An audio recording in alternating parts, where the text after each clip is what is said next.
গরিবের স্বপ্ন। রহিম চাচা গ্রামের এক গরিব কৃষক। একমাত্র ছেলে মামুন তার বাবার কষ্ট দেখে ছোটবেলা থেকেই স্বপ্ন দেখে শহরে গিয়ে বড় কিছু করবে। কিন্তু দারিদ্র্য যেন তাদের পিছু ছাড়ে না।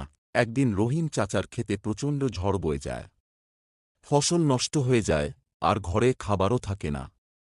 তবুও তিনি আশা ছাড়েন না। মামুন পড়াশোনা চালিয়ে যেতে চায়, কিন্তু বই কেনার টাকা নেই। গ্রামের এক স্কুলের শিক্ষক মামুনকে বিনা খরচে পড়ানোর দায়িত্ব নেন। মামুন দিনরাত পরিশ্রম করে একদিন বড় চাকরি পেয়ে যায় শহরে। প্রথম বেতন পেয়ে বাবার জন্য নতুন একটা লুঙ্গি আর মায়ের জন্য একটা শাড়ি কিনে আনে। রহিম চাচার চোখে জল চলে আসে। এই প্রথম তিনি বুঝতে পারেন, গরিবের স্বপ্ন সত্যি হতে পারে, যদি ইচ্ছা আর পরিশ্রম থাকে। শিক্ষা, দারিদ্র্য যতই বড় হোক, স্বপ্ন আর পরিশ্রম কখনো হার মানে না। আপনি যদি অন্য ধরনের গল্প চান, বলতে পারেন।